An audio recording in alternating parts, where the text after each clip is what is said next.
এইটা আপনারা অ্যান্সার দিতে পারবেন, আমি জানি না। আমি অনেক স্বাধীন, আমি আমার মতন করে টিম গোছাচ্ছি। আমি তো এনজয় করতেছি, সবার সাথেই কাজ করে খুব মজা লাগতেছে আমার। জিনিসটা হচ্ছে যে 2028-এর যে আমাদের মেন যে গোল ওয়ার্ল্ড কাপ, সেটা তো আমরা জানি যে এশিয়াতে না।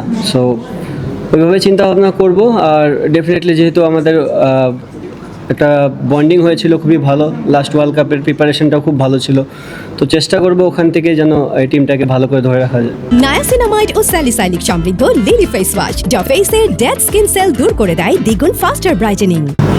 দেখেন, বলারদের ক্ষেত্রে জিনিসটা খুবই ইজি যে রোটেট করে খেলানো।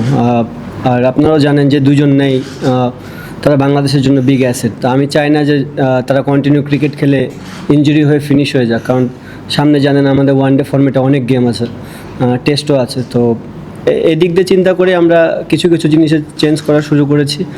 যেহেতু ওয়ার্ল্ড কাপ অনেক দেরি, সো স্টিল এনাফ টাইম যে প্লেয়ারগুলোকে গ্রো আপ করার জন্য সময়, মানে ম্যাচ খেলানোর একটা ভালো সুযোগ এই মুহূর্তে। একটা জিনিস হচ্ছে অনেক দিন পরে আমরা আবার টি-20 ফর্মেটটা খেলতেছি। প্রথম দিক দিয়ে আমরা কোনো বাড়তি প্রেশার দিতে চাচ্ছি না, খেলুক, দুই একটা গেম খেললে যে যা জায়গা থেকে অটোমেটিক বুঝতে পারবে, কারণ এটা একটা সেট আপেরও বিষয় আছে। একটা ভালো দিক যে এই বছরে যে 9টা ওয়ানডে টি-20 হবে, তিনোটাই ভালো টিমের সাথে এবং ব্যাক টু ব্যাক সিরিজগুলো আছে। তো এটা একটা পজিটিভ সাইন যে আমরা একবার খেললে পরের সিরিজটাও আমাদের জন্য একটু হলেও তুলনামূলকভাবে ইজি হয়ে যাবে। সেটা কি আপনার জন্য কনসার্ন কিনা, মানে এই দুই ব্যাটারের ফর্মটা? আমার কাছে মনে হয় না খুব একটা বিগ কনসার্নের বিষয় এটা। যদিও বা অনেকদিন পরে আবার টি-20 খেলতেছে, আমরা সবার জন্যই চ্যালেঞ্জিং থাকবে জিনিসটা, যে সবার পারফরমেন্স করার চেষ্টা করবে। আমার মনে হয় কয়েকটা গেম খেললে আবার এই জিনিসটা ওভারকাম হয়ে যাবে।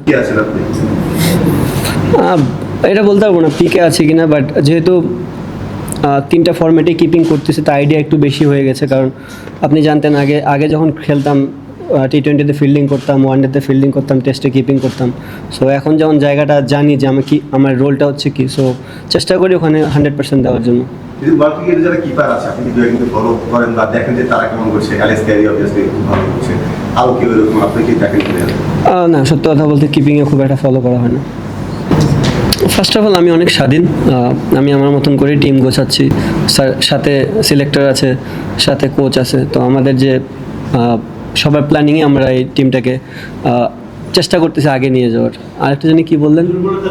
আচ্ছা, দুর্বলতা জিনিসটা হচ্ছে, দেখেন প্রত্যেকটা ডিপার্টমেন্টে তো যার যা জায়গার ডিপার্টমেন্ট আছে। যদি অ্যাজ এ ব্যাটসম্যান হিসাবে বলি, আমরা যদি আমাদের রোলটা প্লে করি তাহলে আর শেষের ব্যাটসম্যানদের দিকে তাকানোর কোনো দরকার নেই। আবার বলাররা যদি বলারের রোল প্লে করে দেয় তাহলে তো আর ব্যাটসম্যানদেরও কোনো কিছু আসবে।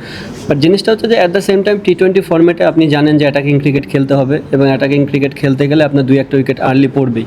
সো আমাদের যে মেন কনসার্নের জায়গা, যে আমাদের যে বিশেষ করে রোল শেখ মেহেদি, নাসুম, রিশাদ যারা স্পিন বল করে, তাদের কাছ থেকে আমরা একটু ব্যাটিং আশা করি।